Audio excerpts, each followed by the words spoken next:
Shout out to MLK watching the Michigan-Ohio State game today. And there's 5 seconds left before halftime. So as a coach, I'm not like sitting in my living room, for its entertainment value. I'm actually trying to always think of scenarios, whether it's for my high school situation or if I get back to the college level. So Ohio State has committed 3 team fouls. Now Michigan, it was roughly 5.8 seconds left, something like that. And Juwan Howard calls timeout. Now the Fab Five are there today. It's an exciting day. And, obviously it's Michigan-Ohio State. So why Juwan Howard called timeout, I don't understand. I'm going to explain that in a second. So the things that should be running through your head as a head coach when you get paid this kind of money, that these guys get paid, should be the nuances that 99.9% of people in the world that understand college basketball or basketball should be thinking about. Now here's both sides, and I'm going to tell you why both these coaches made mistakes. Now if anyone thinks that I'm incorrect, please give me a different perspective, because I always like to think about, different things if people have a different perspective. So the fact that Juwan Howard called timeout when he knew that Ohio State only had committed 3 fouls. Now, for those of you who don't know the rule, on the women's side is different than the men's side. On the men's side, when you commit your 7th foul, the other team gets to shoot a 1-and-1. On the 10th team foul of the half, there's 2 20-minute halves in the men's game, and there's quarters on the women's side. So on the 10th team foul, the other team gets to shoot 2 shots. So they had only committed, Ohio State had only committed 3 fouls. So that means they had fouls to give, which means if you don't understand what I'm talking about, I'll explain it to you briefly. So say my team is the team that's got the ball, and the other team has only committed 3 fouls. So that means if you foul me, you have to act like you're going for the ball. Then I am not going to go to the free throw line and shoot, because I don't go to the free throw line and shoot if you foul me, like bump me or push me accidentally, or, non-shooting fouls, until the 7th foul. So when there's only 5 point some odd seconds left, you don't want to let the team shoot because you have fouls to give.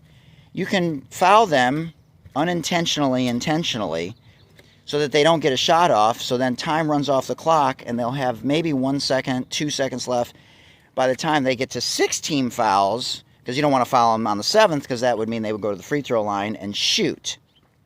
So you can read the lips of the Ohio State coach. I'm going to get back to Juwan Howard's timeout and why that was a stupid timeout in a second. Okay? And I like Juwan Howard, but this was a mistake. Especially because if it's a close game at the end, you want to save your timeouts. You get 1 million timeouts anyways, in addition to the 8 TV timeouts you get every 4 minutes in both halves.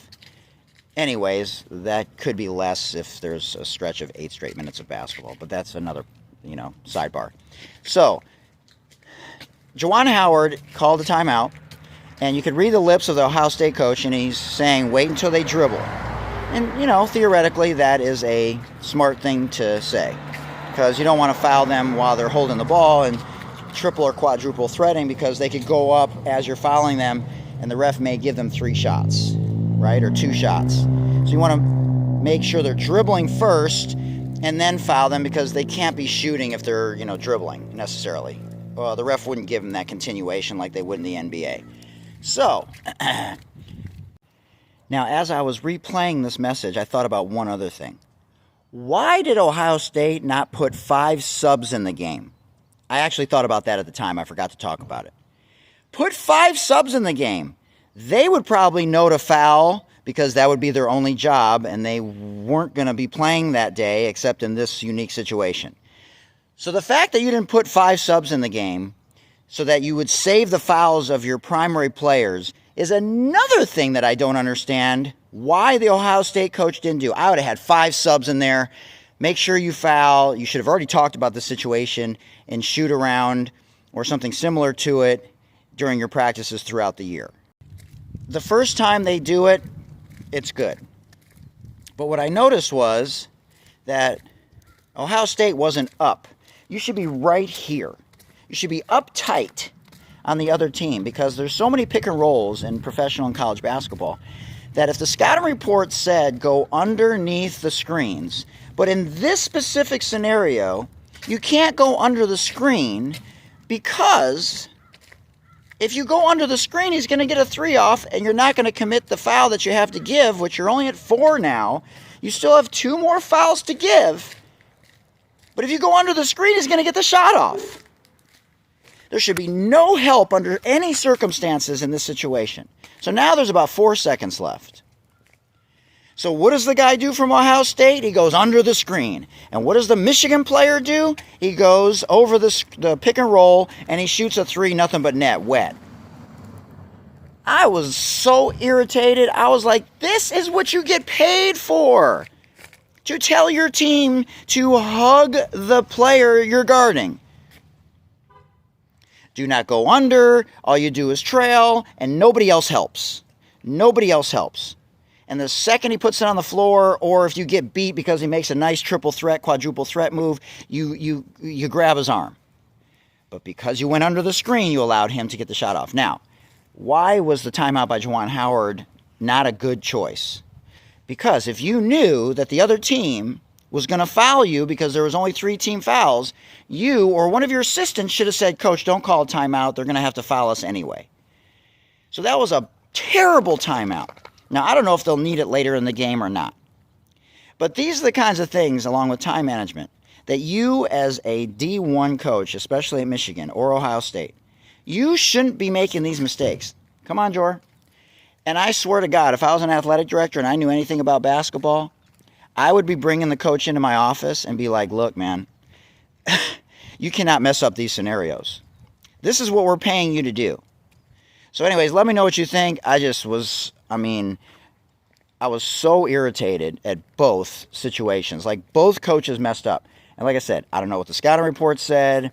I know that the Ohio State, in theory, basically said, make sure they're dribbling first before you foul. But that's not enough. You have to tell your players to hug your player. There's no way that they can create separation if you're hugging your player. But if you're off of them even 1 or 2 steps, then you have the temptation to go under a screen. Or if they do any kind of move that's a hesitation move to try and create space, they'll be able to step back. You cannot be more than 6 inches away from your player in this kind of scenario. And Juwan Howard shouldn't have called a timeout. It was a wasted timeout. You should have known that the other team was going to foul you anyways. And on the 6th-team foul, if you wanted to call timeout on the 6th-team foul, because now if they foul again, you're going to go to the free throw line, then I could wrap my head around it. But not when the other team still had 3 fouls to give. So Ohio State and Michigan, both you coaches, big mistakes right down there at the end of the first half. Let me know what you think. Shout out to MLK.